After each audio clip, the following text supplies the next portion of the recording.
Hello and welcome back to making RuneScape videos.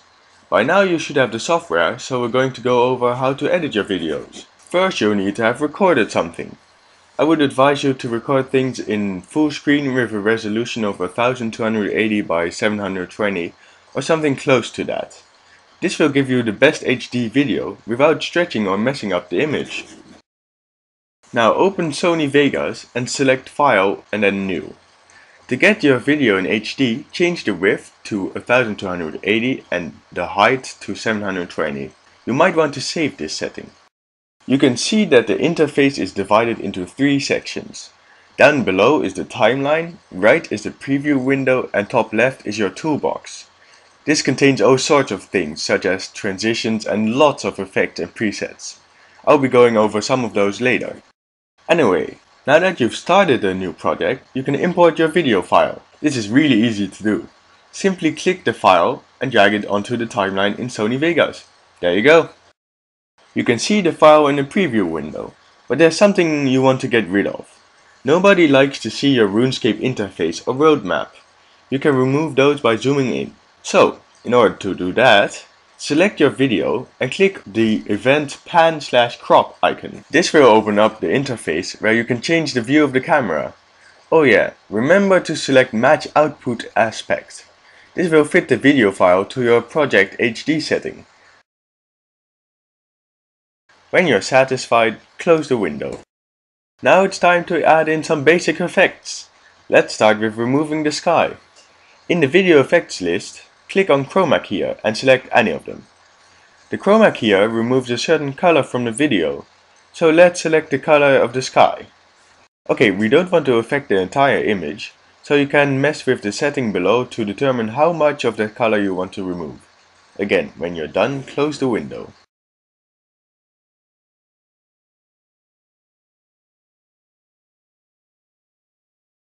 Now that you've removed the sky, you want to replace it with something.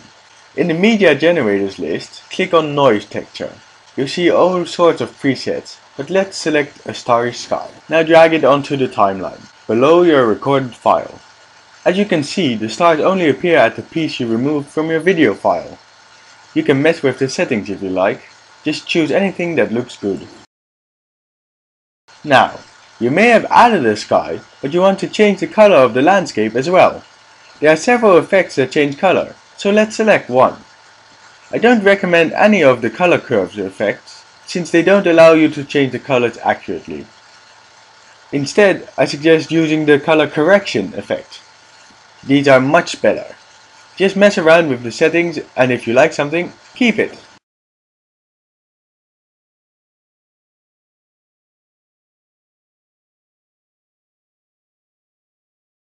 Okay, let's look at the transitions. The transition you'll be using most is probably the flash, so select it and drag it onto the end of your video file. When playing your video, you can see that at the spot you place the transition, a flash will appear.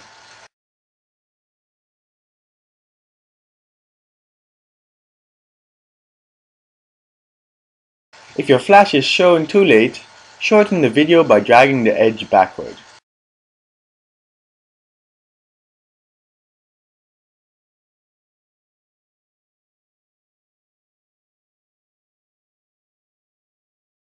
Next, let's add in some text. Go to the media generators and select the first text preset. You usually want the text to appear above your video, so insert the video track and put the text there. By clicking on the generated media icon, you can edit the settings.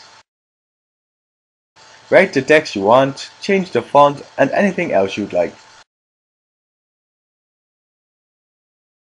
I like to change the text color alpha to 0% and add in an outline, which gives a nice effect. You can move the text under the placement tab.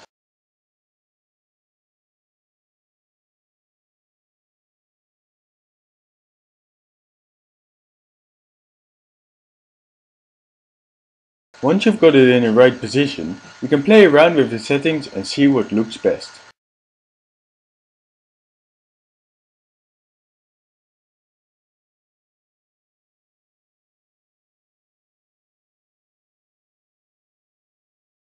Okay, with that done, it's time to teach you about a very important feature of Sony Vegas, keyframes.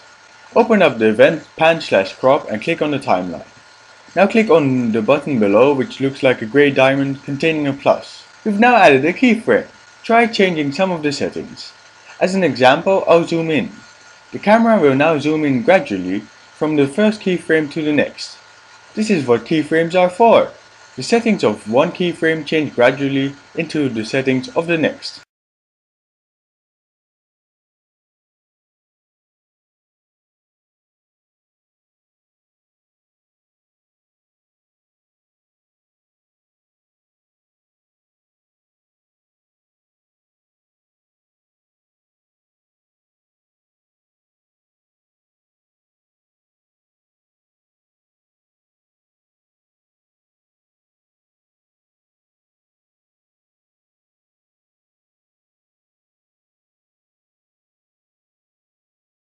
Let's try it out with the text we added.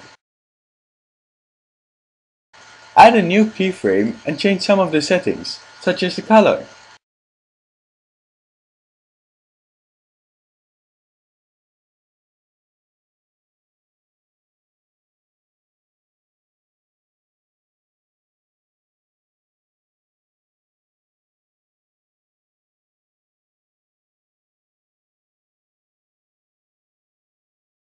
If we play it from the start, you see that the text changes slowly over time.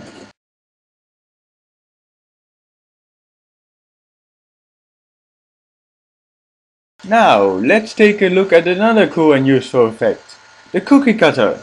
The cookie cutter allows you to cut out a section of your video. You can change all sorts of settings, such as the shape and whether to cut away everything but the section or not.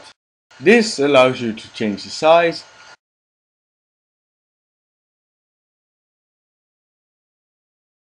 and you can move it over here. But yeah, if you don't want a certain effect, you can delete it by clicking this icon. If you want to move only part of your video, you can select it and press S. This will split it at your cursor. You can now move the piece independently. Let's make it fade in nicely. Simply drag the corner of the video to do this. If you look at the properties of the new piece, you'll see that they are exactly the same as the original video. You can change these if you like. The original video won't be affected. Just keep messing around with it until you get something you like.